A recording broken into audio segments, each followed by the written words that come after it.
The latch clicked softly as Ivy Brennan slipped the bolt into place, sealing the Modiste shop from the dawn-grey street outside. Her fingers trembled as she turned toward the corner where the old woman sat, spine curved against the brick wall, eyes distant and unfocused beneath a tangle of white hair. 3 weeks now. 3 weeks of arriving before sunrise.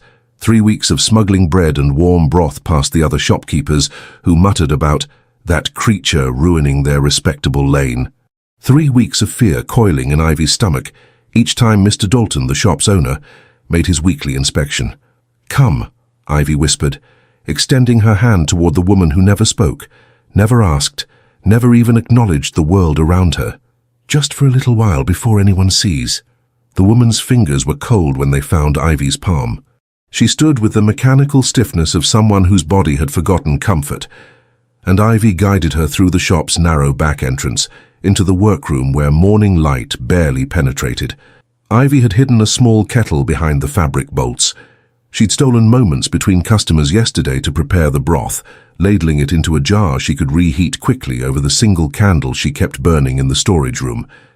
It wasn't much, it was never enough, but the woman's hollow cheeks had begun to fill just slightly, and that felt like something Ivy could not abandon. "Here." Ivy pressed the warm cup into the woman's hands, guiding them upward when the old fingers forgot their purpose. "Drink slowly." The woman's eyes flickered toward Ivy's face, just for a heartbeat, and something passed between them that Ivy could not name. Gratitude, perhaps, or recognition of a kindness the world had long since stopped offering. The church bells struck 5. Ivy had 30 minutes before the lane would wake, before Mrs. Colburn from the stationery shop would peer through her curtains with suspicious eyes, before young Timothy from the bakery would start his deliveries and notice the old woman was no longer slumped outside. Ivy worked quickly, helping the woman eat a piece of bread, wiping the crumbs from her weathered chin with the same gentle care she used with her son when he was small and learning to feed himself. The comparison made her chest tighten. Liam was 8 now, old enough to understand why his mother left their rented room before dawn, old enough to worry when she came home with shadows beneath her eyes. "I don't know who you are," Ivy murmured as she cleaned the cup and tucked it back into its hiding place. "I don't know why you came here, but I can't let you starve." The woman said nothing. She never did. Ivy guided her back toward the door, her heart hammering as she checked the street. Empty still. She helped the woman settle back into her corner, arranging her threadbare shawl as best she could. "I'll see you tomorrow," Ivy whispered, though she knew no answer would come. She retreated inside, her hands shaking as she lit the lamps and began arranging the ribbon display Mr. Dalton insisted be impeccable at all times. The fear never left her. Every customer who entered could be the one who reported her. Every glance toward the window could reveal someone watching, judging, preparing to strip away the fragile security she'd fought 3 years to build. Ivy's husband had been dead 4 years. The fever took him in less than a week, leaving her with a 3-month lease on a room she could not afford, and a 4-year-old son who did not understand why Papa would not come home. Mr. Dalton had hired her because his wife pitied her, because Ivy had once sewn her daughter's wedding dress, because the alternative was watching a widow and child sink into the workhouse. She could not lose this position. She could not. But every morning, when that old woman appeared, silent and forgotten, Ivy could not walk past her either. The day progressed with agonizing slowness. Customers came and went, ladies selecting lace, servants collecting mended gloves, a young bride hesitating over satin ribbon for her trousseau. Ivy smiled, measured, wrapped purchases in brown paper with precise folds, and every spare moment, her eyes flickered to the window, to the old woman still sitting outside, unmoving as a statue. At 2:30, the bell above the door chimed. A woman swept inside, her pelisse fine, but her expression harried. "I need thread," she announced breathlessly. "The lavender shade. I've run out and my embroidery is half finished." "Of course, madam." Ivy moved toward the thread cabinet, grateful for the distraction from her spiraling anxiety. But the woman followed too closely, her eyes darting around the shop with an odd intensity. "You open quite early, don't you?" Ivy's pulse stuttered. "Mr. Dalton prefers we maintain consistent hours." "I see." The woman's gaze lingered on the workroom door. "I thought I might come earlier tomorrow. I have several projects that require attention." "We open at 6, madam." "Earlier than that, perhaps?" The woman's smile did not reach her eyes. "I'm an early riser. I often walk this lane before dawn." The words landed like stones in Ivy's chest. She forced her hands to remain steady as she wrapped the thread, forced her voice to remain calm. "I'm afraid Mr. Dalton does not permit entry before 6. The woman paid and left, her steps quick and purposeful. Ivy's hands clenched around the counter edge, her breath coming shallow and fast. She'd been seen. She was certain of it. The rest of the afternoon crawled past. Ivy locked the shop at precisely 6 as required, and walked the 15 minutes to her lodging, with her shoulders tight and her mind racing through every possible disaster. Mr. Dalton would dismiss her. She would lose the room. She and Liam would have nowhere to go. But when she arrived home, Liam was waiting with his lopsided smile and a drawing he'd made of a horse, and Ivy pushed her fear into a corner of her mind where it could not touch him. "Mama, can we have stew tonight?" "Yes, love." She kissed his forehead, breathing in the scent of soap and little boy sweetness. "We can." That night, she barely slept, and when dawn came, she rose in the darkness and walked back to the shop, her heart a drumbeat of dread and determination. The old woman was already there, waiting. Ivy unlocked the door, glancing up and down the street, empty, silent. She reached for the woman's hand. "Stop!" The voice cracked through the morning air like a whip. Ivy spun, her heart slamming against her ribs. A man stood 10 paces away, his greatcoat billowing behind him, his face carved from fury and something darker. He strode forward with the kind of authority that made the cobblestones themselves seem to yield beneath his boots. "Step away from her," he commanded, his voice low and lethal. "Now." Ivy's mind blanked with terror, but her body moved instinctively, placing herself between the man and the old woman. "She's done nothing wrong." "Nothing wrong?" The man's laugh was blade sharp.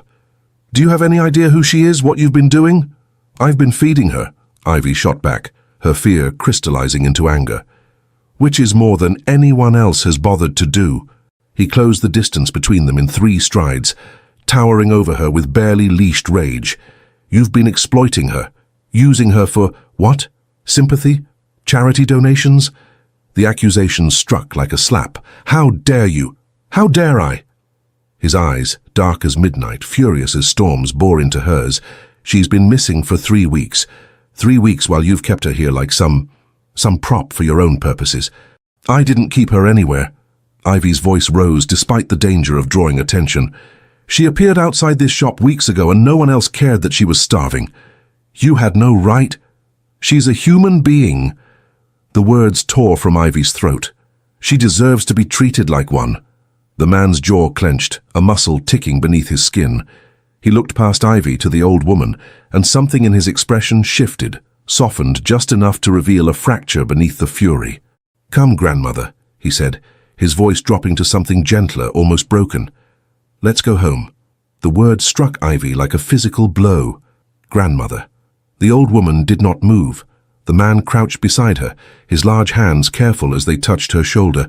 "It's Nathaniel. I've been looking for you. Please." Nothing. The woman's eyes remained distant, unfocused, as though she inhabited a world no one else could reach. Nathaniel stood, his jaw tight. He turned back to Ivy and she saw it now. Beneath the anger, beneath the accusations, there was fear, raw and unmistakable. "If you've harmed her in any way—" "I fed her," Ivy interrupted, her voice steady, despite her racing heart. "I gave her water and shelter and basic human kindness. If that's a crime, then condemn me for it." Their eyes locked. The street around them remained silent, the world holding its breath. Finally, Nathaniel bent and lifted the old woman into his arms with surprising tenderness. She did not resist, but neither did she acknowledge him. He carried her toward a carriage Ivy had not noticed, emblazoned with a crest she could not read in the dim light. He paused at the carriage door, looking back at her with an expression Ivy could not decipher. "You should have sent word. To someone. Anyone." "To whom?" Ivy asked quietly. She never spoke. And no one asked. Something flickered across his face. Guilt, perhaps, or shame, but he said nothing more. He placed the old woman inside the carriage, climbed in after her, and the driver snapped the reins. Ivy stood alone in the empty street as the carriage disappeared into the morning mist, her hands still trembling, her heart still racing. She did not know who the man was. She did not know what would happen next, but she knew with bone-deep certainty that her life had just shifted beneath her feet. And she had no idea if she would survive the fall. The shop felt different that day. Ivy moved through her tasks mechanically, measuring ribbon and folding fabric, but her mind remained locked on the fury in that man's eyes, the accusations in his voice, the tenderness with which he'd lifted the old woman who would not speak. Grandmother, he'd called her. 3 weeks. The woman had been missing for 3 weeks, and no one had found her until now. What kind of family lost someone for that long? Mrs. Colburn entered at noon, her thin lips pursed with barely contained glee. Such excitement this morning, my dear. A ducal carriage on our lane. Can you imagine? Ivy's stomach dropped. A duke? The Duke of Ravenscroft himself, or so Timothy said. Apparently, one of his servants saw him arrive just after dawn. Mrs. Colburn leaned across the counter conspiratorially. Whatever could bring such a man to our humble street? Ivy's hands went cold. A duke. She'd argued with a duke. She'd placed herself between a duke and his grandmother and accused him of not caring whether the woman starved. I'm sure I don't know, Ivy managed, her voice barely above a whisper. Mrs. Colburn prattled on, but Ivy heard nothing. Her world had narrowed to a single terrifying realization. She had made an enemy of one of the most powerful men in England. By the time she closed the shop that evening, her hands would not stop shaking. She walked home in a daze, her mind cataloguing every possible consequence. He could ruin her with a word. He could have her blacklisted from every shop in the city. He could... Mama! Liam's voice cut through her spiral. He was waiting at the top of the stairs, his face bright with excitement. Mrs. Hewitt made apple tarts and gave me one. Ivy pulled him close, breathing in his warmth, letting his uncomplicated joy steady her. That was kind of her. She said I was a good boy for helping carry her basket. He beamed up at her. Was I? You were. She kissed his forehead. You are. That night she lay awake long after Liam had fallen asleep beside her in their narrow bed. She stared at the ceiling and tried to imagine what tomorrow would bring. Would the Duke of Ravenscroft send constables to arrest her? Would he speak to Mr. Dalton and have her dismissed? Would he simply forget her, a shop girl too insignificant to warrant further attention? She did not know which possibility frightened her most. When dawn came, Ivy rose on shaking legs and dressed in the darkness. She kissed Liam's sleeping forehead and walked to the shop, half expecting to find it barred or marked with some sign of her disgrace. Instead, she found the Duke of Ravenscroft waiting outside the door. He stood in the grey morning light, his greatcoat immaculate, his expression unreadable. When he saw her, he straightened, and Ivy's heart climbed into her throat.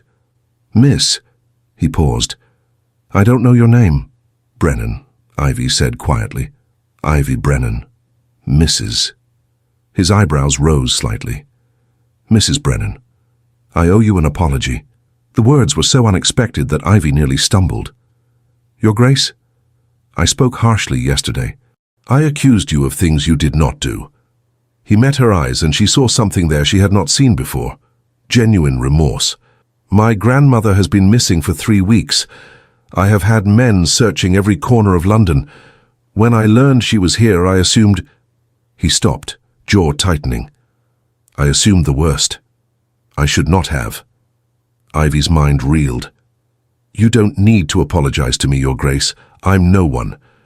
You are someone who cared for my grandmother when no one else did. His voice was firm. That is not nothing. Silence stretched between them. Ivy became aware of how early it was, how alone they were, how improper this entire situation was becoming. How is she? The question slipped out before Ivy could stop it. Your grandmother. Is she eating? The Duke's expression darkened. No. The single word carried the weight of helplessness and desperation. Since I brought her home, she has refused every meal. She will not eat, will not drink, will barely move from her bed. He looked away toward the horizon where dawn was beginning to break. I have physicians attending her. They can find nothing physically wrong. But she is fading, Mrs. Brennan, and I do not know how to stop it. Something in Ivy's chest cracked at the raw honesty in his voice. This was not a duke speaking. This was a man watching someone he loved slip away. She wouldn't speak when she was here either, Ivy said softly.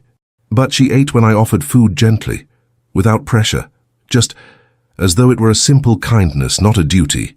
I don't know how to do that. The admission seemed to cost him something. I was raised to command, not to coax. Ivy thought of Liam, of the patience required to help a grieving child remember how to smile. Sometimes the smallest gestures matter most. The Duke looked at her then, really looked, as though seeing her for the first time. "Would you come?" he asked abruptly.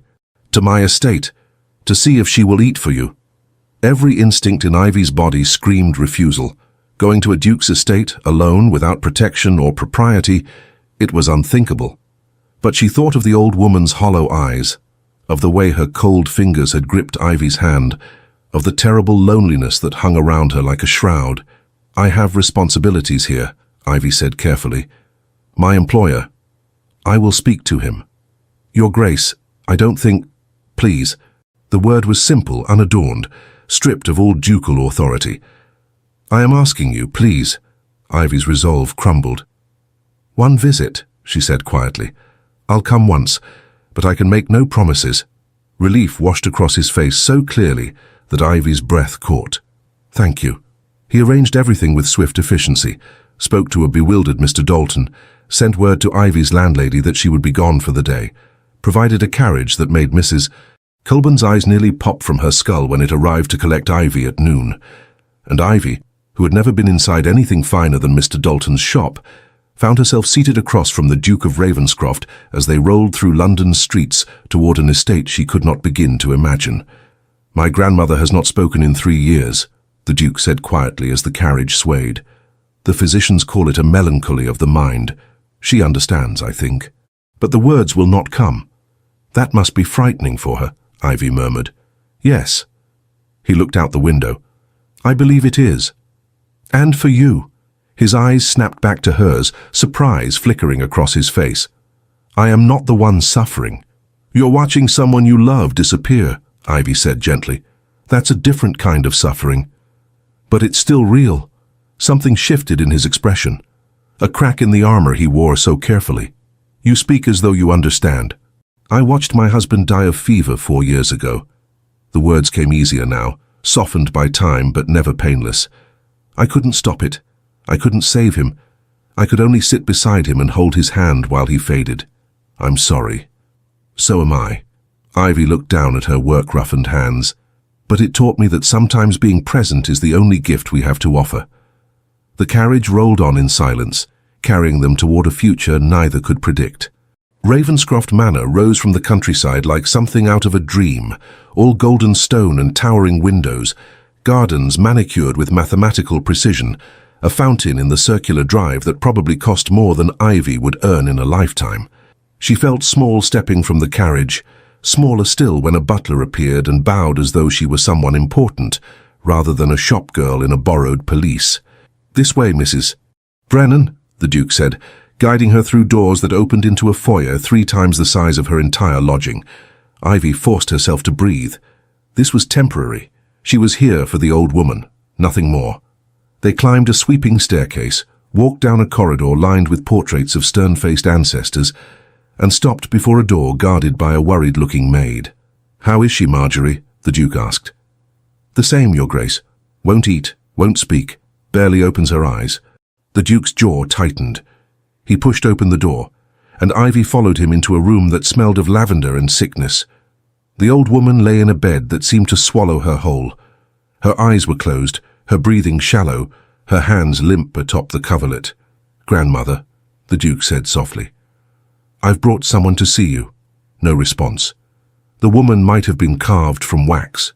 Ivy moved forward slowly, her heart aching at how much more fragile the woman looked here, in this grand bed than she had sitting outside the shop. "Hello," Ivy said quietly.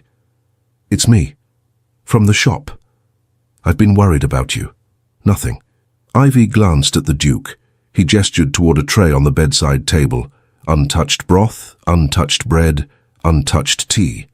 Ivy picked up the bowl of broth and sat carefully on the edge of the bed. "I brought you food every morning," she said, keeping her voice gentle and unhurried. "Do you remember?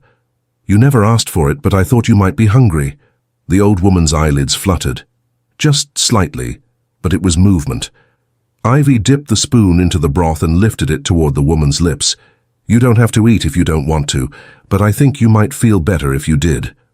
The woman's mouth opened. Just a fraction. Just enough. Ivy tipped the spoon carefully, and the woman swallowed. Behind her, Ivy heard the Duke's sharp intake of breath.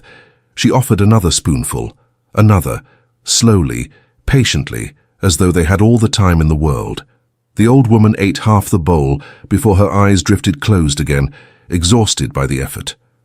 Ivy set the bowl aside and stood. The Duke was staring at her as though she'd performed a miracle. "How did you do that?" he asked, his voice barely above a whisper. "I didn't do anything," Ivy said. "I just treated her like a person, not a problem to be solved." The Duke's expression was unreadable. "Will you stay? Just for a little while to see if she'll eat again?" Ivy thought of Liam, waiting at home, of the shop, of the dozens of reasons she should refuse. But the old woman's fingers had moved just slightly toward Ivy's hand before she fell back asleep, and Ivy could not ignore that silent plea. "A little while," she agreed. "But then I must go home." Of course. The Duke arranged for tea to be brought, for a chair to be placed by the window where Ivy could sit comfortably. He hovered uncertainly, as though unsure whether to stay or leave. "You can go," Ivy said gently. "I'll call if she wakes." He nodded and left, though his steps were reluctant. Ivy sat in the chair and watched the old woman sleep, her mind spinning with questions she had no right to ask. What had happened 3 weeks ago? How had a Duke's grandmother ended up lost and alone on a modiste shop's doorstep? Why had no one found her sooner? An hour later, the old woman stirred. Ivy returned to her side immediately, offering water this time. The woman drank, her eyes focusing briefly on Ivy's face with something that might have been gratitude.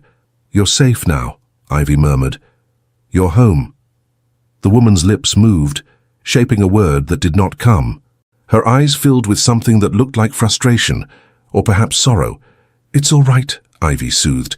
"You don't have to speak. I'm here." When the Duke returned an hour later, the old woman had eaten more broth and drunk an entire cup of water. He stared at the empty dishes as though they were evidence of sorcery. "I should go home now," Ivy said quietly. "My son will be worried." "Your son?" "Liam. He's 8. Ivy stood, smoothing her skirts. "I left him with our landlady, but he doesn't like when I'm gone too long." The Duke nodded slowly. "Of course. I'll have the carriage take you." He paused. "Thank you, Mrs. Brennan. Truly. I'm glad I could help." But as the carriage carried her back toward London, Ivy could not shake the image of the old woman's eyes, lost and lonely, and so desperately in need of something Ivy was not sure anyone could provide. She did not expect to see the Duke of Ravenscroft again. 2 days later, he appeared at the shop once more. Ivy was measuring lace for a customer when the bell chimed and the Duke strode inside as though he owned the place. Every head in the shop turned. The customer Ivy was serving forgot how to speak. "Mrs. Brennan," the Duke said, his voice tight with barely controlled urgency, "I need to speak with you. Privately." Mr. Dalton materialized from the back room, his face pale. "Your Grace, how may we—" "Not you." The Duke's eyes remained fixed on Ivy. Her. There was no refusing. Ivy excused herself and followed the Duke outside, her heart hammering. "She won't eat again," he said without preamble. "She hasn't taken a bite since you left. She barely opens her eyes. The physicians say if she doesn't eat soon—" He stopped, his jaw clenched so tightly Ivy feared his teeth might crack. "I'm so sorry," Ivy said helplessly, "but I don't know what else I can do." "Stay." The word was a command and a plea. "Come to the estate, stay for a month, I'll pay you whatever you need, just please help her. Your Grace, I have a son. I have responsibilities." "Bring him." Ivy's breath caught. "What?" "Bring your son. Both of you can stay. I'll make sure you have everything you need, rooms, food, security. His eyes bore into hers. "I am asking you to save my grandmother's life, Mrs. Brennan. Name your price." The offer was absurd, impossible. Everything about this situation violated every rule of propriety and common sense Ivy had ever learned. But the desperation in his voice was real, and the memory of the old woman's hollow eyes haunted her. "I don't want money," Ivy said slowly. "I want security, a position, something permanent, so I don't have to fear losing everything if I leave the shop." "Done?" The Duke's answer was immediate. "You'll be my grandmother's companion. A permanent position with lodging and salary for as long as you wish it. And my son. He'll have a place, education if you want it, safety." The Duke's voice softened. "I swear to you, Mrs. Brennan, I will see you both cared for." Ivy thought of the cramped room where she and Liam slept, of the constant fear that one mistake would leave them homeless, of the old woman who had no one else. "All right," she whispered. "We'll come." Relief crashed across the Duke's face so powerfully that Ivy almost reached out to steady him. "Thank you," he said hoarsely. "Thank you." He arranged everything within hours, spoke to Mr. Dalton, paid Ivy's rent through the end of the year in case she wished to return, sent a carriage to collect her and Liam and their few belongings before sunset. Liam's eyes were enormous as he climbed into the carriage. "Mama, is this real?" "I think so, love." Ivy pulled him close, her own heart racing with equal parts hope and terror. "I think so." They arrived at Ravenscroft Manor as darkness fell. Servants appeared to carry their bags, all 2 of them, and the Duke himself met them at the door. His eyes fell on Liam, who shrank against Ivy's side. "You must be Liam." Liam nodded mutely. "I'm glad you're here." The Duke crouched down, meeting Liam at eye level. "Your mother is helping someone very important to me. That makes you important too." Something in Ivy's chest cracked at the unexpected gentleness in his voice. "The housekeeper will show you to your rooms," the Duke continued, rising. "They're in the family wing. I thought it would be easier for you to access my grandmother's chamber." Ivy blinked. "The family wing?" "You're not servants, Mrs. Brennan. You're guests." He said it as though it were obvious, as though inviting a shop girl and her son into the family's private quarters was perfectly normal. The rooms were larger than the entire place Ivy and Liam had been living. 2 bedchambers connected by a sitting room, each with a fireplace and windows overlooking gardens that gleamed silver in the moonlight. Liam ran from room to room, his delighted laughter echoing off the walls. "Mama, look, I have my own bed and it's huge." Ivy stood in the center of the sitting room and tried to remember how to breathe. This was temporary, she reminded herself. This would end. She could not allow herself to believe otherwise. But when she tucked Liam into his enormous bed that night, and he looked up at her with trust shining in his eyes, she felt the first whisper of hope that perhaps, somehow, they might finally be safe. The next morning, Ivy woke before dawn from habit and went to the old woman's room. The Duke was already there, sitting in the chair Ivy had occupied 2 days ago, his head bowed as though in prayer. "Your Grace?" Ivy said softly. He looked up, his face haggard with exhaustion. "She won't wake. I've tried," his voice broke. "I don't know what else to do." Ivy moved to the bedside and took the old woman's hand. It was cold, the pulse beneath her skin fluttering like a trapped bird. "Talk to her," Ivy said quietly. "Tell her you're here. Tell her she matters." "She knows." "Does she?" Ivy met his eyes. "When was the last time you told her?" The Duke's face shuttered. "I don't. That's not how we—" "Then learn." Ivy's voice was firm. "Because I think she needs to hear it." She left him alone with his grandmother and went to wake Liam, her heart aching for the man who commanded so much, but understood so little about the language of love. When she returned an hour later with breakfast, the old woman's eyes were open. She was eating from a bowl the Duke held, his hands shaking slightly, his voice a low murmur Ivy could not quite hear. He looked up when Ivy entered, and the gratitude in his eyes stole her breath. "Thank you," he mouthed. Ivy nodded, her throat too tight for words. And in that moment, standing in a Duke's manor with her threadbare shawl and her rough hands and her impossible situation, Ivy realized that her life had just changed in ways she could never undo. She did not yet know if that change would save her or destroy her, but there was no going back. The days fell into a rhythm that felt both surreal and strangely natural. Ivy woke with the dawn, checked on the old woman, whom the Duke had finally introduced as Dowager Duchess Catherine, and coaxed her to eat breakfast. Slowly, carefully, with the same patience Ivy had learned as a mother, Catherine never spoke, but her eyes began to track Ivy's movements, and sometimes her lips would curve into something that might have been a smile. Liam, for his part, adapted with the resilience of childhood. He explored the gardens with wide-eyed wonder, made friends with the kitchen cat, and peppered Ivy with endless questions about the big house and the serious man. The serious man, the Duke, watched them both with an intensity that made Ivy's skin prickle. He was present far more than she'd expected for a man of his station. He ate breakfast with his grandmother each morning, sat with her in the afternoons, read to her in the evenings even though she never responded. And he watched Ivy. Not unkindly, but with a focus that suggested he was trying to solve a puzzle he did not understand. "She trusts you," he said one afternoon when Catherine had fallen asleep after eating an entire bowl of soup, a victory Ivy had celebrated silently. "I don't understand why." "I'm not frightening," Ivy said simply. "Neither am I." Ivy looked at him, at the hard line of his jaw, the command in his posture, the way servants moved around him like water around stone. "You're a duke, Your Grace. Everything about you is meant to command respect. That's not the same as trust." He frowned. "I don't know how to be anything else. You could try being her grandson." Ivy gentled her voice. "Not her guardian, not her protector, just her family." Something vulnerable flickered across his face. "I don't remember how." The admission hung between them, raw and unguarded.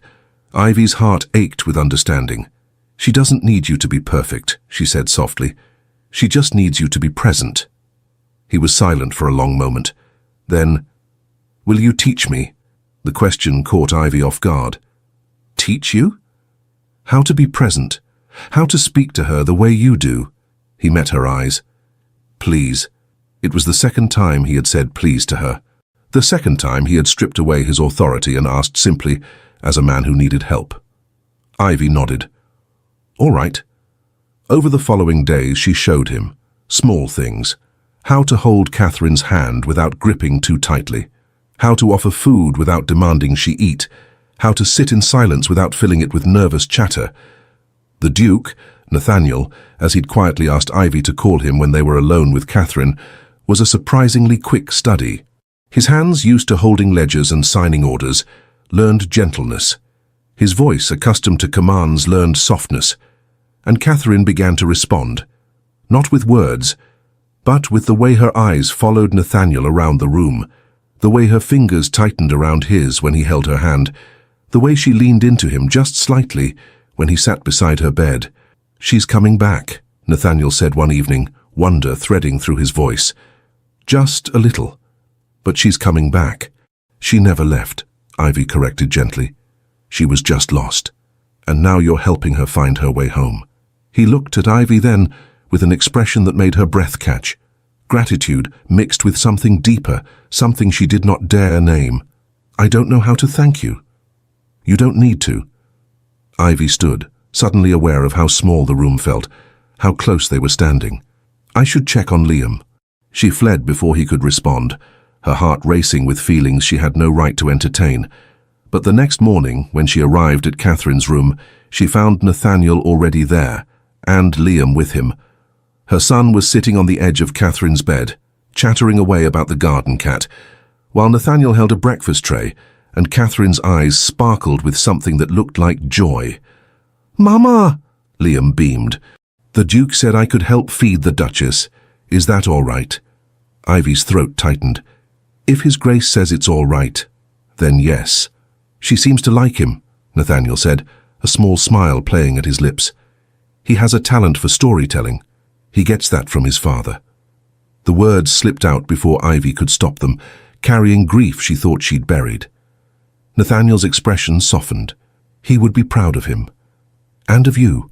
The kindness in his voice nearly undid her. Ivy blinked back tears and moved to help, but Nathaniel gestured for her to sit. "Let him," he said quietly. "He's doing well." So Ivy sat and watched her son, Her beautiful, bright, resilient son coaxed the Dowager Duchess to eat porridge while chattering about cats and gardens and the really big horse he'd seen in the stable. And she watched Nathaniel watch them both, his expression unguarded in a way she suspected few people ever saw. Something was shifting. Between her and Nathaniel. Between all of them. Something fragile and terrifying and impossible to stop. Ivy told herself it didn't matter, this was temporary. A month, maybe 2, and then she and Liam would return to their real lives. But in the quiet moments, when Nathaniel smiled at something Liam said, or when his hand brushed hers as they both reached for Catherine's water glass, Ivy felt the dangerous whisper of hope that perhaps real life could be something different than what she'd always believed possible. She buried that hope as quickly as it surfaced. Hope was a luxury she could not afford, but it kept growing anyway, stubborn and unrelenting, like wildflowers through cracked stone. 3 weeks into their stay, disaster struck in the form of a broken vase. Liam had been exploring, as he was constantly doing, and had ventured into a sitting room he'd been told was off limits. Ivy had been with Catherine, coaxing her through afternoon tea, when she heard the crash. She ran her heart in her throat, and found Liam standing in the center of a room filled with priceless antiques, his face white with terror, shattered porcelain scattered around his feet. "I'm sorry," he whispered, tears streaming down his cheeks. "Mama, I'm so sorry, I didn't mean to—" "It's all right." Ivy pulled him close, her mind racing through consequences. A vase like that could cost more than she'd earn in years. Mr. Dalton would have dismissed her on the spot for less. "What happened?" Nathaniel's voice cut through Ivy's panic. She turned to find him standing in the doorway, his face unreadable. "Your Grace, I'm so sorry." Ivy kept her arms around Liam, as though she could shield him from whatever punishment was coming. "He didn't mean—" "We'll pay for it somehow, I'll work—" "Liam," Nathaniel said, ignoring Ivy entirely. He crouched down, meeting Liam's tear-filled eyes. "Are you hurt?" Liam shook his head mutely. "Good.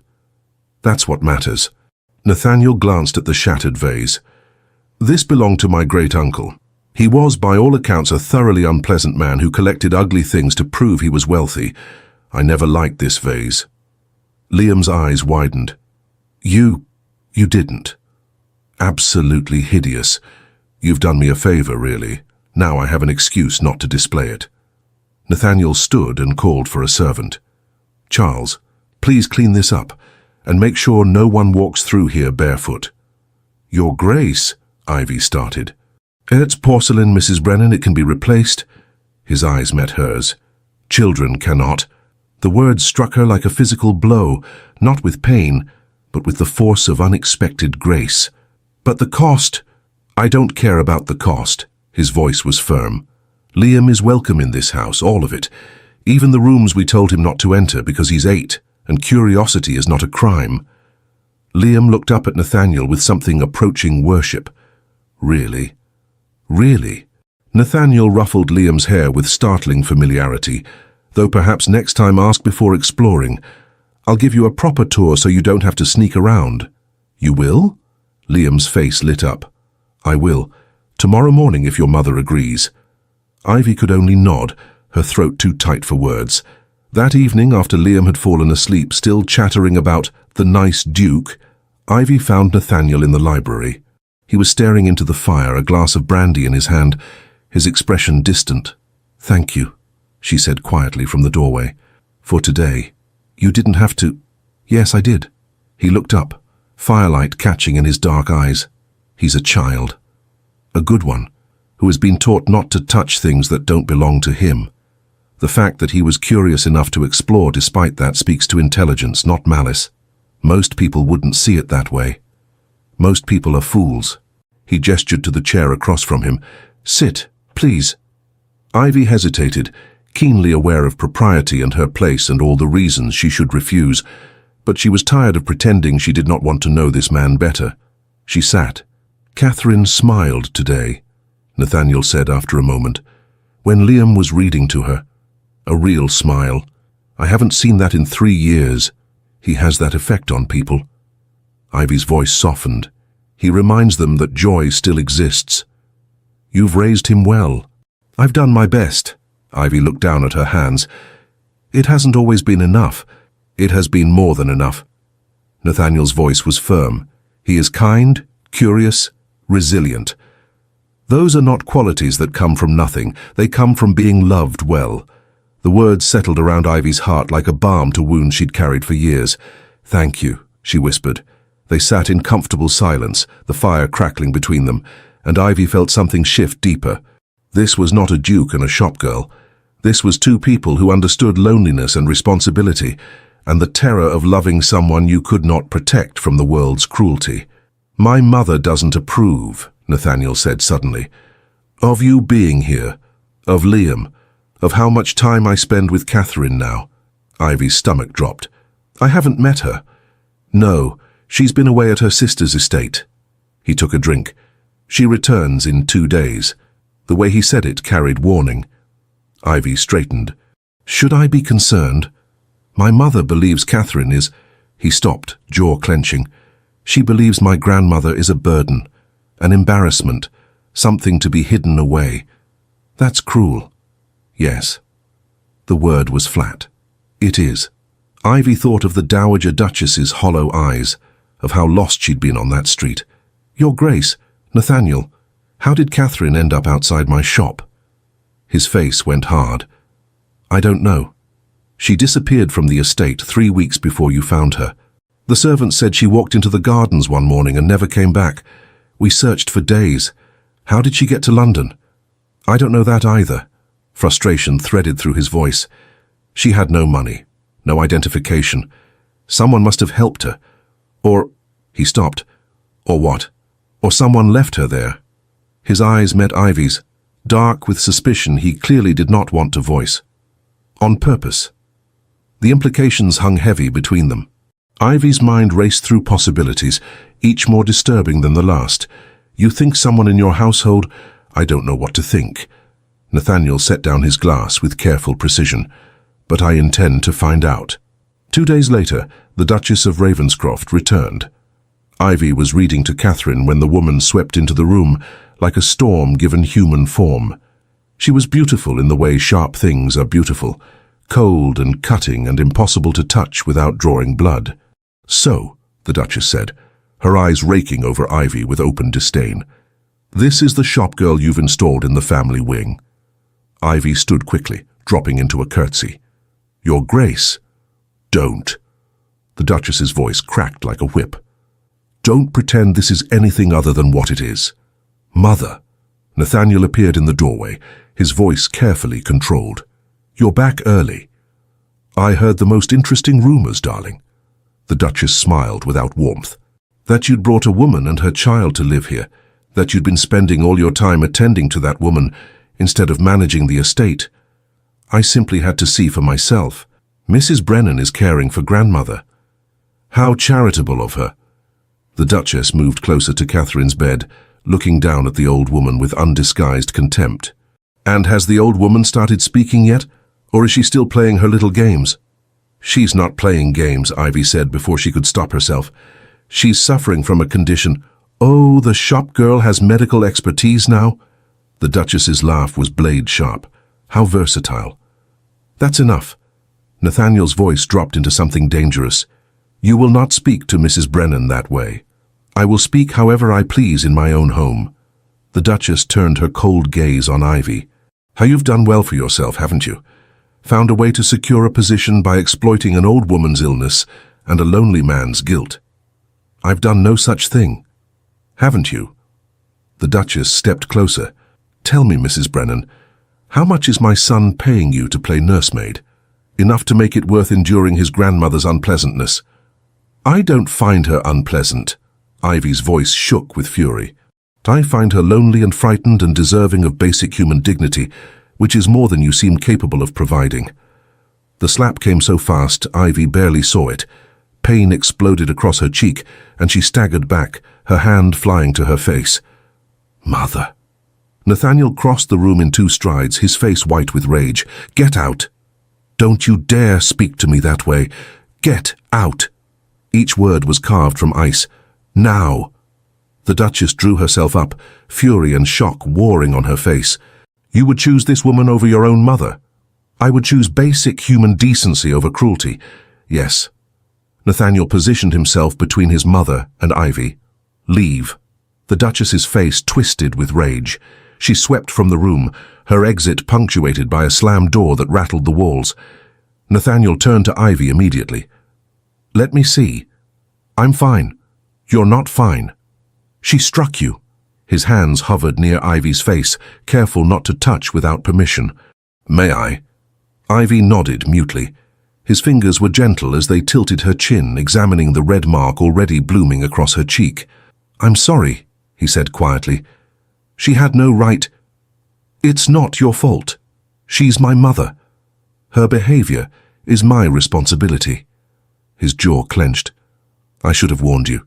Should have protected you. You did protect me. Ivy met his eyes. You chose me over her. Something passed between them then, a recognition of what that choice meant, of the line Nathaniel had just crossed and could not uncross. Behind them, Catherine made a sound. They both turned. The Dowager Duchess was sitting up, actually sitting up, and her eyes were fixed on Ivy's injured cheek. Her face was twisted with distress, and her hand reached out, trembling, toward Ivy. Oh, Catherine. Ivy moved to her immediately, taking her hand. I'm all right. It's just a little mark. Catherine's lips moved, shaping words that would not come. Tears spilled down her weathered cheeks. She's trying to speak, Nathaniel said hoarsely. For the first time in 3 years, she's trying. But Catherine's frustration was too great. She pulled Ivy's hand to her own cheek, then pointed at Ivy's, then at the door where the younger Duchess had exited. The message was clear. She had seen. She understood. And she was trying, desperately, to say something. I know, Ivy soothed, sitting on the bed and gathering Catherine's hands in hers. I know you want to help, but you don't have to speak to tell me you care. I can see it. Catherine's tears fell harder. She pressed Ivy's hand to her heart, then to her own lips, as though trying to transfer the words she could not say. Nathaniel watched with something like awe on his face. She's protecting you. Yes. Ivy's own tears threatened. She is. And in that moment, with a duke's grandmother clinging to her hands and a duke standing guard beside them both, Ivy realized that she had somehow become part of something she'd never expected. A family. But families, she knew, could be destroyed as easily as they were built. And the woman who had just struck her was not finished. The Duchess did not leave the estate. Instead, she established herself like an invading army, commandeering the drawing room, summoning servants with increasingly imperious demands, and making her displeasure known to everyone within earshot. Ivy heard the whispers from the maids. Duchess says the widow is taking advantage. Duchess says she'll be dismissed within the week. Duchess says the boy broke 3 vases, not 1, and cost a fortune. Liam, sensitive to tension in ways children often are, became quiet. He stopped exploring, stopped asking questions, stayed close to Ivy's side as though afraid to be noticed. Don't let her silence you, Ivy told him one evening as she tucked him into bed. You've done nothing wrong. The servants say the mean lady wants us gone. Ivy's heart cracked. The mean lady doesn't make the rules. But what if she makes the nice duke send us away? He won't. Ivy smoothed Liam's hair back, praying she was telling the truth. He promised we'd be safe here. But promises, she knew, were fragile things, especially when tested by people with power. Nathaniel was gone more often now, called away to manage estate business his mother insisted he'd been neglecting. When he was present, he was tense, the ease that had begun to develop between him and Ivy replaced by careful formality. Only with Catherine did he let his guard down. He sat with her every evening, reading aloud or simply holding her hand, his voice soft with affection. He was always like this, one of the older servants told Ivy one afternoon. When he was a boy, his mother wanted him strong, wanted him commanding, but the Dowager Duchess, she let him be gentle, let him be curious and kind. The Duchess never forgave her for it. Why not? Ivy asked. Because gentleness looks like weakness to people who only understand cruelty. The words haunted Ivy. She watched Nathaniel navigate his mother's demands, watched him bend and compromise and slowly lose the softness he'd been rediscovering. 1 week after the Duchess's return, Ivy found her in Catherine's room. The Dowager Duchess was asleep, her afternoon rest undisturbed. The younger Duchess stood over her bed, her expression unreadable as she stared at the sleeping woman. "Your Grace," Ivy said quietly from the doorway, "may I help you with something?" The Duchess turned, her eyes cold. "I'm simply checking on my mother-in-law. Surely that's not forbidden." "Of course not." Ivy entered slowly, every instinct screaming warning. "She's been resting well today." How convenient. The Duchess moved away from the bed, her silk skirts rustling. "Tell me, Mrs. Brennan, do you ever wonder how she ended up on that filthy street outside your shop?" Ivy's pulse quickened. "Every day. Perhaps she wandered off. Perhaps she was confused." The Duchess's smile was knife-sharp. Or perhaps someone finally had enough of caring for a useless old woman who contributes nothing but difficulty. The implication hung in the air like poison. Ivy forced herself to remain calm. "Catherine is not useless." "Isn't she?" The Duchess stepped closer. "She doesn't speak. She doesn't manage household affairs. She simply exists, demanding attention and resources that could be better spent elsewhere. She's a human being who deserves dignity and care. How noble of you." The Duchess's voice dripped with contempt. "But nobility doesn't pay bills, does it? Nobility doesn't maintain estates or preserve legacies. It just creates burdens for those of us forced to carry them. Is that why you left her there?" The question escaped before Ivy could stop it. "Because you saw her as a burden?" The Duchess's face went white, then red with fury. "You have no proof of such a vile accusation. I didn't accuse you of anything. I asked a question." Ivy's voice remained steady despite her racing heart. "But your reaction is rather telling. You forget yourself, Mrs. Brennan." The Duchess advanced, her voice dropping to a venomous whisper. "You are nothing, a widow from a shop, here on my son's misplaced charity. One word from me and you'll be back in whatever hovel you crawled from." "Mother, that's enough." Nathaniel stood in the doorway, his face carved from stone. Behind him stood Liam, his eyes wide with fear, and 2 housemaids who'd clearly been summoned as witnesses. The Duchess whirled. "Nathaniel, this woman just accused me of—" "I heard what she accused you of." His voice was deadly quiet. "And I'd like to hear your answer." "How dare you? Answer the question, Mother." Nathaniel moved into the room, positioning himself between Ivy and his mother. "Did you have anything to do with Grandmother's disappearance?" "This is absurd.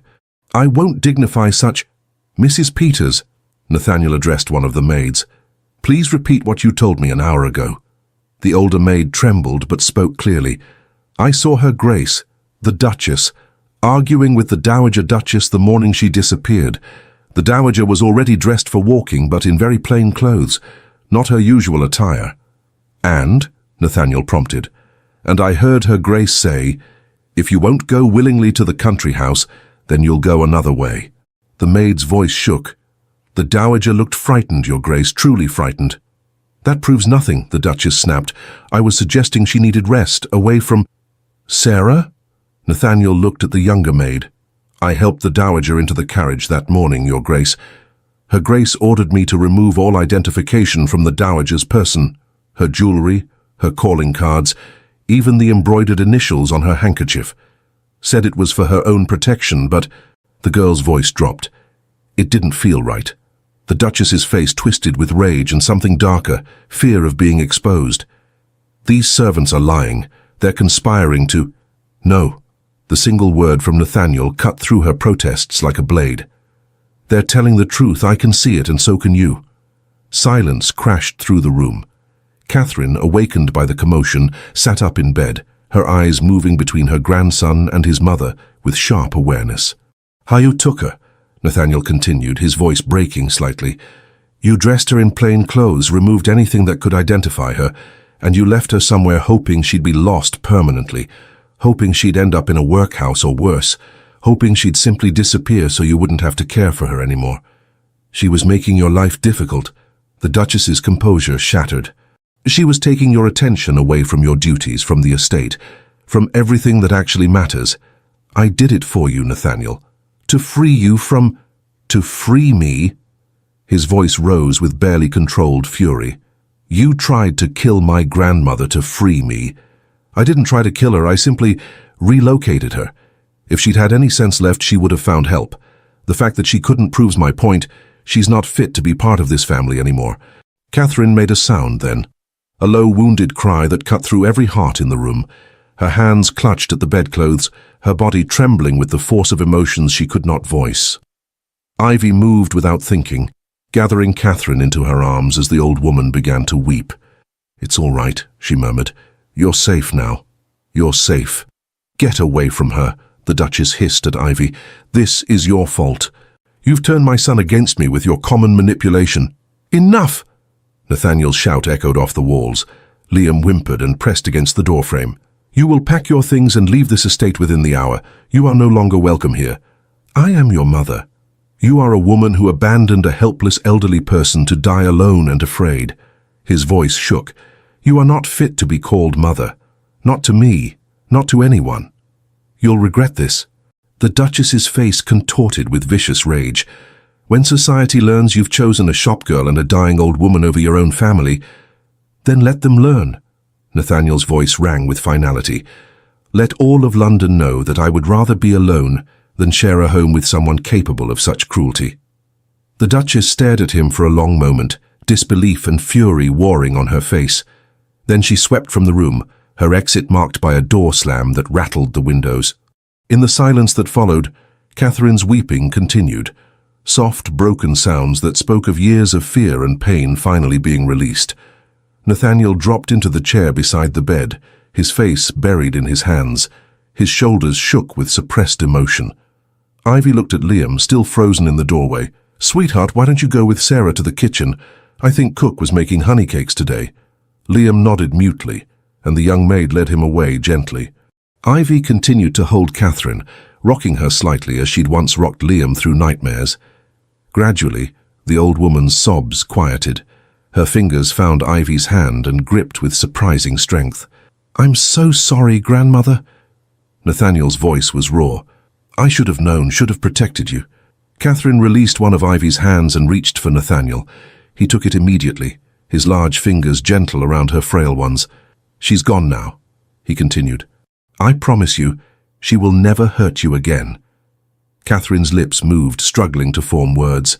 Her frustration was palpable, her need to speak overwhelming. "You don't have to say anything," Ivy said softly. "We understand." But Catherine shook her head violently. Her lips continued moving, her throat working. And then, so quietly, Ivy almost missed it. "Stay." The word was barely a whisper, cracked from years of disuse. But it was unmistakably a word. Nathaniel's head snapped up, his eyes wide with shock. "Grandmother?" Catherine's gaze fixed on Ivy. "Stay," she repeated, slightly stronger. Her hand tightened around Ivy's. "Please." Tears streamed down Ivy's face.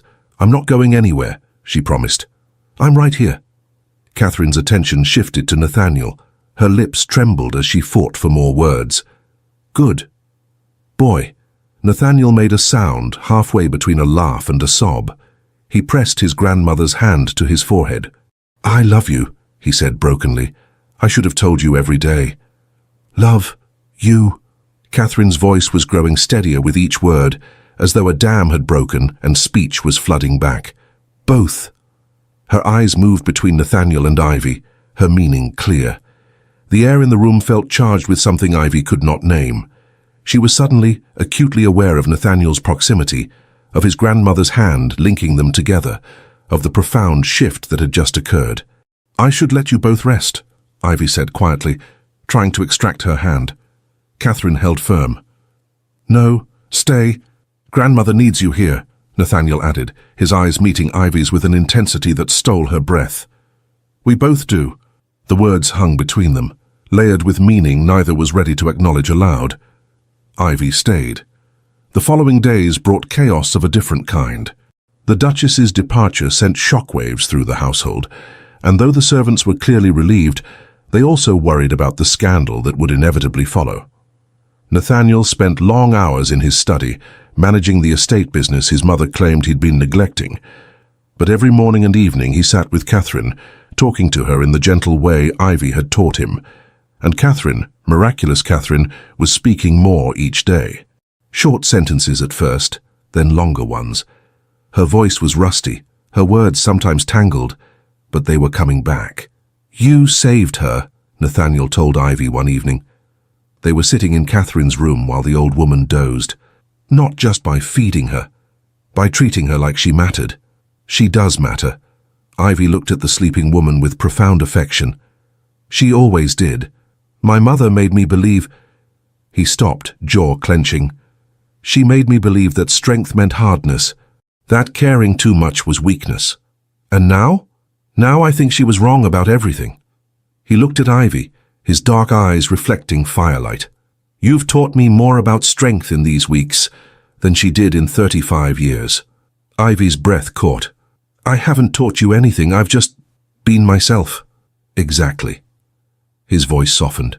"You've shown me what it looks like to be yourself without apology, to care without shame, to fight for what matters even when it costs you. It hasn't cost me anything. You've given me security, safety. It cost you the mark on your cheek from my mother's hand." His expression darkened. "It cost you every time the servants whisper, or every time you worry about whether you belong here." Ivy looked away. He was right. The whispers had grown since the Duchess's departure. Not cruel, but uncertain. The staff didn't know what to make of a widowed shopgirl living in the family wing, dining with the Duke, caring for his grandmother as though she were family. "Do I belong here?" The question slipped out before Ivy could stop it. "Really? Do you want to?" Nathaniel's answer was immediate and intense. "Because if you do, then yes. Unequivocally, yes." "It's not that simple?" "Why not?" He leaned forward. "Why does it have to be complicated? You belong where you're wanted. And you are wanted here, by my grandmother, by the staff who've seen how you care for her, by—" He stopped. "By?" Ivy prompted, her heart hammering. "By me." The words were quiet, but firm. "You're wanted here by me, Ivy." The use of her given name, the raw honesty in his voice, the way he was looking at her, it was too much, too dangerous. "You're grateful," Ivy said, forcing steadiness into her voice. "Because I helped Catherine. But that's not the same as—" "Don't," he cut her off gently. "Don't diminish this. Don't make it smaller than it is." "What is it then?" Ivy's voice trembled. "What are you saying?" He was silent for a long moment. Then, "I'm saying that somewhere between watching you feed my grandmother and listening to you talk to your son and seeing you stand up to my mother without flinching, I started to care about you, as more than someone I hired, as more than a companion for Catherine." "Nathaniel, I'm saying that when I think about the future now, you're in it. You and Liam, not as guests, not as employees, as family." The word struck Ivy's chest like a blow. Family. The thing she'd been afraid to hope for. The thing that seemed impossible. "I'm a widow with a child," she said desperately. "I worked in a shop. I have no connections, no dowry, no—" "I don't care." His voice was fierce. "None of that matters to me. It matters to the world. Then the world can go to hell." He reached for her hand, stopped himself before touching her. "I'm not asking you to decide anything right now. I'm just asking you to stop telling yourself you don't belong here. Because you do, Ivy. In every way that matters." Catherine stirred then, her eyes opening. She looked at them both and a small smile curved her lips. "Stubborn," she said, her voice still rough but clear. "Both stubborn." Nathaniel laughed, the tension breaking. "She's right. She usually is," Ivy said softly. Catherine's smile widened. She reached for both their hands, placing them together with deliberate care. "Good. Together." Ivy's face flamed. "Catherine, hush." The old woman's eyes sparkled with something like mischief. "I'm old, earned right to meddle." Nathaniel's hand was warm around Ivy's. His thumb brushed across her knuckles in a gesture so tender it made her chest ache. "You have earned that right," he agreed, his eyes never leaving Ivy's face. "Though I'm not sure we need the meddling." "Speak for yourself," Ivy muttered, but she didn't pull her hand away. Catherine's satisfied expression suggested she knew exactly what she'd accomplished. The next 2 weeks passed in a blur of gradual transformation. Catherine continued to improve, speaking more each day, even venturing out of bed to sit in the garden with Ivy and Liam. Her voice was still weak, her words sometimes tangled, but her presence was increasingly vibrant. Liam adored her. He read to her every afternoon, his young voice earnest as he stumbled through adventure stories. Catherine listened with rapt attention, occasionally interjecting comments that made Liam glow with pride. And Nathaniel was everywhere. He taught Liam to ride, the two of them spending hours in the paddock while Ivy watched from the fence, her heart full to bursting. He ate breakfast with them every morning, dinner every evening. He asked Ivy's opinion on estate matters, listened when she spoke, remembered small details she mentioned in passing. He was courting her, Ivy realized one morning, slowly, carefully, without pressure. He was showing her what life could be like if she chose to stay. And God help her, she was beginning to believe it was possible, but the world outside Ravenscroft Manor had not forgotten them. Rumours spread about the Duke's mother leaving in disgrace, about the mysterious widow living in his home, about the elderly Dowager Duchess who'd been found after weeks missing. Society began to take notice, and society, Ivy knew, could destroy as easily as it elevated. The reckoning came on a Tuesday afternoon. A carriage arrived bearing the Duke's aunt and two of her friends, society matrons with influence and opinions. They demanded entrance, were shown to the drawing room, and summoned Nathaniel with imperious authority. Ivy was in the garden with Catherine and Liam when the housekeeper found her. "His Grace requests your presence in the drawing room, Mrs. Brennan." Ivy's stomach dropped. "Why?" The housekeeper's expression was sympathetic. "The ladies wish to speak with you about your position here." Catherine's hand tightened on Ivy's arm. "No," she said firmly. "Don't let them. It's all right." Ivy squeezed her hand. "I'll be fine." But as she walked toward the drawing room, her heart hammered with dread. This was it, the moment where her impossible situation would be exposed and dismantled by people with power to do so. Nathaniel met her in the hallway outside. "You don't have to do this," he said urgently. "I can send them away. That will only make things worse." Ivy straightened her shoulders. "I've done nothing wrong. I have nothing to hide." "I know that. But they—" He stopped, frustration clear on his face. "They won't see it that way." "Then I'll help them see it." Ivy's voice was steadier than she felt. "Trust me." Something flickered in his eyes. Respect, perhaps, or admiration. "Always," he said quietly. They entered together.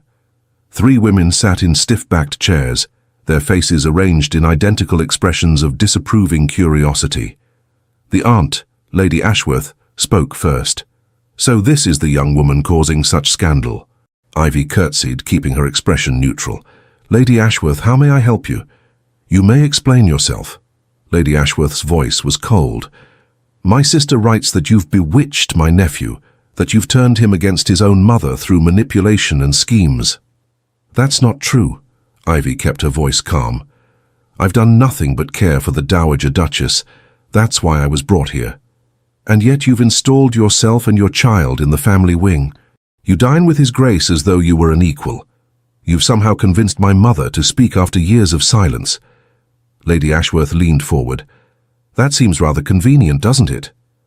"Aunt Eleanor," Nathaniel said warningly, "you're speaking of someone who saved grandmother's life, or someone who saw an opportunity and exploited it brilliantly." One of the other women spoke up. "Come now, Your Grace. Surely you see how this looks. A pretty widow, a sympathetic child, a vulnerable elderly woman. It's a perfect recipe for entrapment." Ivy's hands clenched at her sides. "I have entrapped no one." "Haven't you?" Lady Ashworth stood, moving closer with predatory grace. "Tell me, Mrs. Brennan, what were your circumstances before you came here?" "I worked in a modiste shop. I supported my son as best I could. And now you live in luxury, with a duke at your beck and call. Quite an improvement." "I didn't ask for any of this," Ivy said, her voice rising despite her attempts at control. "His Grace asked me to help his grandmother. That's all. And you expect us to believe you have no designs on securing a more permanent position?" The third woman's laugh was cruel. You may have charmed Nathaniel, but we are not so easily fooled. Enough. Nathaniel's voice cracked through the room like thunder. You will not speak to Mrs. Brennan this way in my home. We're trying to protect you, Lady Ashworth insisted, from a woman who clearly sees you as a prize to be won. The only woman who saw me as a prize to be won was my mother. Nathaniel's voice was cold, and we all know how that ended. Your mother was trying to preserve your position, your legacy. My mother tried to abandon her own mother-in-law to die alone on the streets. The words fell like stones. And I will not stand here and listen to you defend her actions or attack someone who has shown more compassion and integrity than anyone in this family. Silence crashed through the room. The three women stared at Nathaniel with varying expressions of shock and disapproval. You would stake your reputation on this woman? Lady Ashworth asked finally. Yes. Nathaniel moved to stand beside Ivy, his presence solid and unwavering. Without hesitation. Then you're a fool. Lady Ashworth gathered her skirts. When this all falls apart, and it will, don't expect the family to help you pick up the pieces. I won't need your help. His voice was firm. I have everything I need right here. The women left in a flurry of offended dignity. The door closed behind them, and Ivy sagged against the nearest chair, her legs suddenly unable to hold her. I'm so sorry, she whispered. You just alienated your entire family because of me. No. Nathaniel crouched in front of her, taking her hands in his. I alienated them because they were wrong, because they were cruel, because they couldn't see what I see when I look at you. And what do you see? Ivy's voice broke on the question. Strength, kindness. A woman who feeds strangers because she can't bear to see them suffer. A mother who fights for her son's future. Someone who looks at a silent old woman and sees not a burden, but a person worthy of love. His hands tightened around hers. I see the woman I want beside me, not as a convenience, not as a scandal, as my partner, my equal, my choice. Tears spilled down Ivy's cheeks. Nathaniel, I'm not. If you tell me one more time that you're not enough, I'm going to be very cross. His voice gentled. You are more than enough, Ivy. You always have been. Society will destroy you for choosing me. Then let it try. He raised one hand to cup her cheek, his thumb brushing away her tears. I spent 35 years letting other people dictate what I should want, who I should be, what mattered. I'm done with that. For the first time in my life, I'm choosing what I want. And I want you. What if it's too much? Ivy whispered. What if the scandal hurts Liam? Then we'll protect him. Together. Nathaniel's eyes were steady. I can't promise the world will be kind, but I can promise I will fight for you, for him, for us, every single day. The door burst open. Catherine stood there leaning heavily on her cane, with Liam hovering anxiously beside her. Finally, Catherine said, her voice stronger than Ivy had ever heard it. Thought, I'd have to hit you both with this stick. Nathaniel laughed, the sound bright with surprised joy. Grandmother, you shouldn't be walking. Nonsense. Catherine moved forward with determination. Not missing this. She looked at Ivy, her eyes fierce with affection. You love him? Ivy's breath caught. She looked at Nathaniel, at his face open and vulnerable and hopeful, and she couldn't lie. Yes, she whispered. God help me, yes. And you? Catherine turned to Nathaniel. Love her. With everything I am, he said without hesitation. Then what are you waiting for?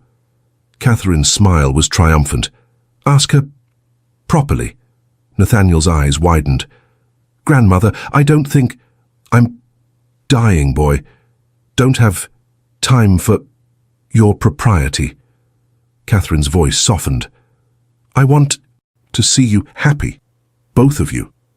You're not dying, Nathaniel protested. We're all dying, some faster than others. Catherine moved closer, placing one hand on Nathaniel's shoulder and one on Ivy's. I was lost. You both found me, found each other. Her eyes glistened with tears. Don't waste this. Life's too short. Nathaniel looked at Ivy, and in his eyes she saw everything she'd been afraid to hope for.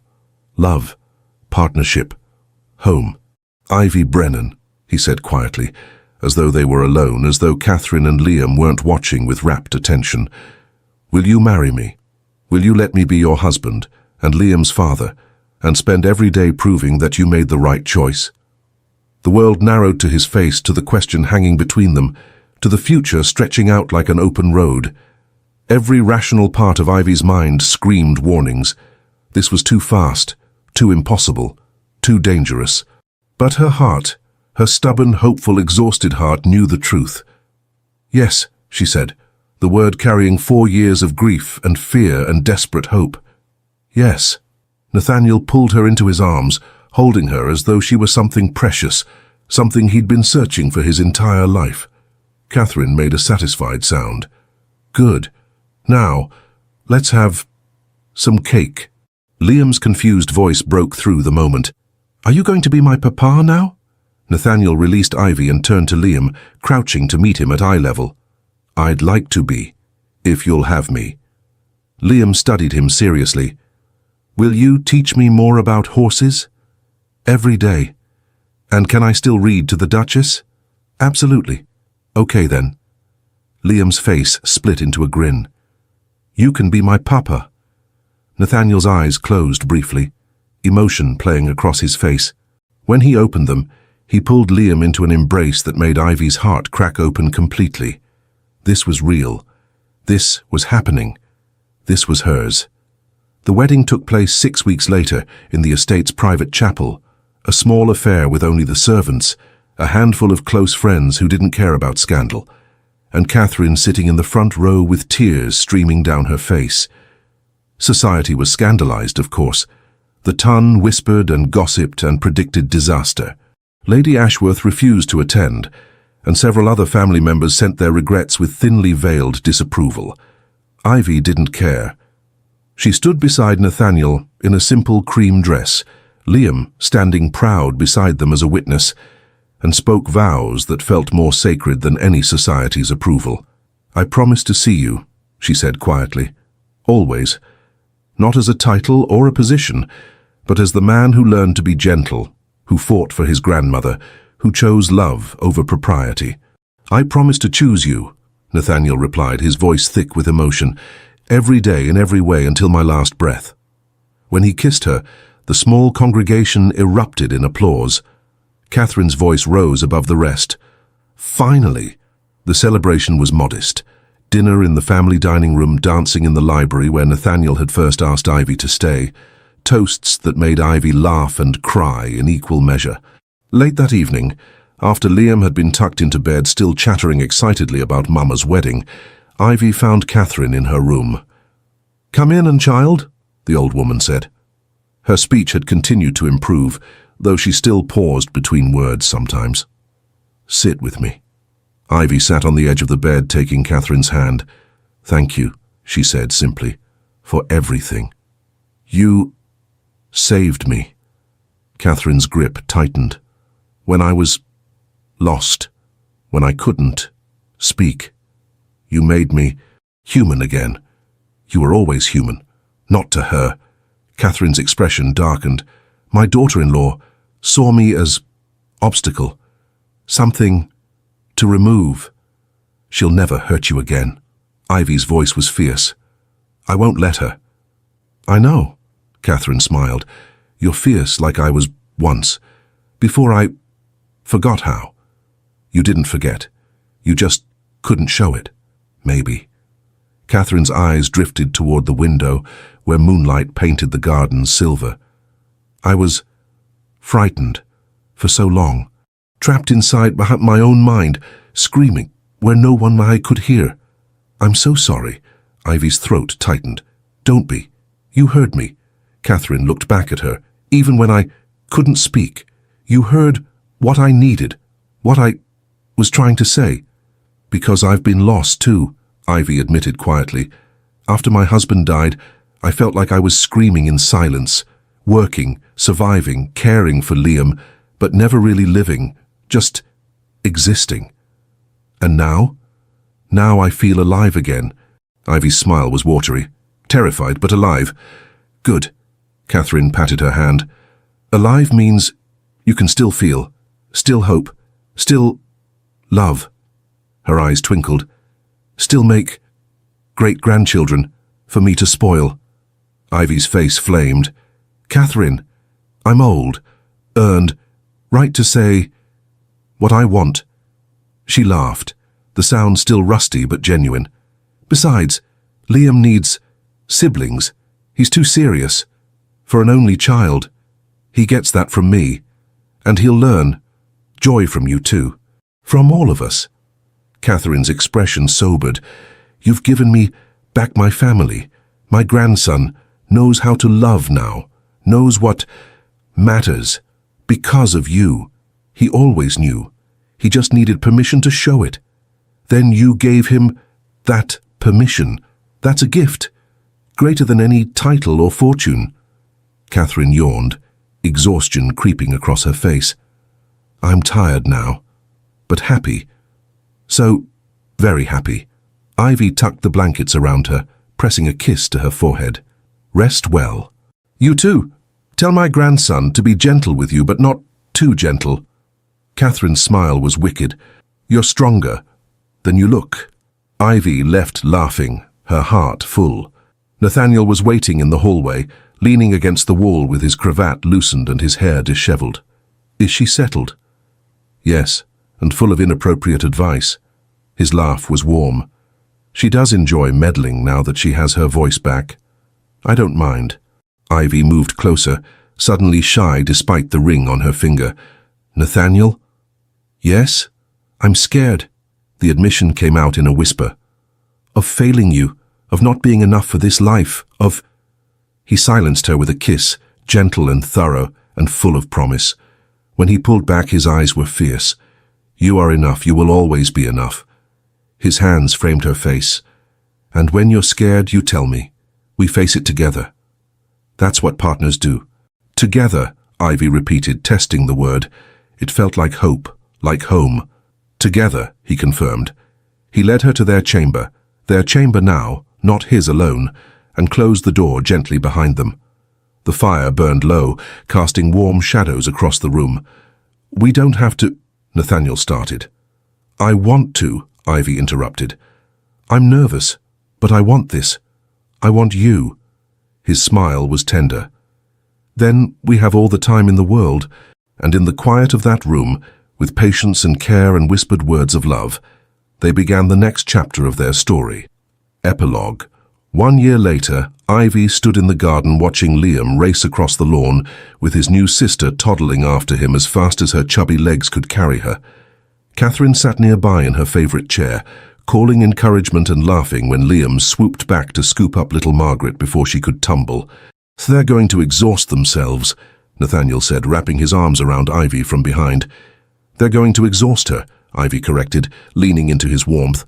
Liam has endless energy. He's happy. They both are.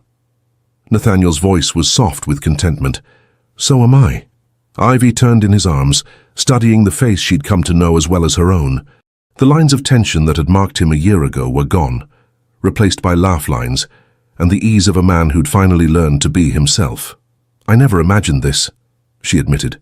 When I was feeding your grandmother outside that shop, terrified of being caught, I never imagined it would lead here. To happiness? To home? Ivy's throat tightened. I've spent so long just surviving, I forgot what it felt like to actually live. And now? Now I remember. She smiled. Every day. Catherine's voice carried across the garden. Liam, bring Margaret as before she eats out that flower. Nathaniel laughed and released Ivy to rescue their daughter from her botanical exploration. Ivy watched him swing Margaret into the air, her delighted giggles floating back on the breeze. Catherine caught Ivy's eye and patted the chair beside her. Ivy settled into it, taking the old woman's hand. Thank you, Catherine said, her voice still soft but clear now. For saving all of us. I didn't save anyone, I just fed a woman who was hungry. You fed my soul, my grandson's heart, your own future. Catherine squeezed her hand.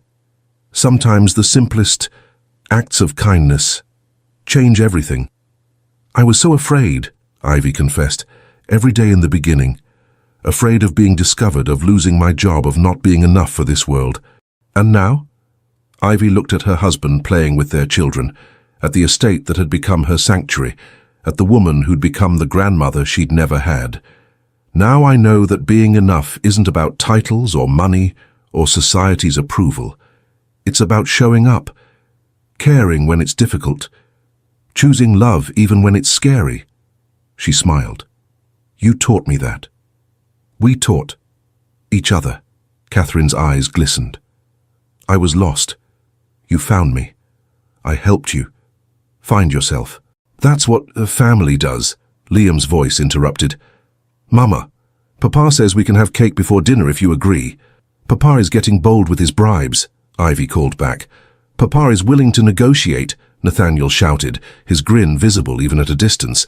Ivy laughed, the sound free and genuine. Fine, but small pieces, the children cheered. Catherine chuckled beside her, and Ivy felt something settle deep in her chest, a peace she'd stopped believing was possible. She had started by secretly feeding an old woman outside her shop, terrified of consequences, certain she was risking everything for nothing. She had ended with everything she'd never known to hope for. Stay, Catherine said softly, echoing that first word she'd spoken a year ago. Always stay. Always, Ivy promised, watching her family gather for their scandalously early cake. For the rest of my life. And she meant it with every fiber of her being. The end. You're the reason I write these stories, to remind you that kindness, even when it's terrifying, even when it costs you, is never wasted. That the smallest acts of compassion can change everything. That you deserve to be chosen, seen and loved, exactly as you are. If this story touched your heart, I'd love to hear your thoughts in the comments below. Hit that like button, subscribe to the channel, and ring the bell so you never miss another story of love, courage, and second chances. Until next time, remember, you are worthy of your own happy ending. Thank you for being here.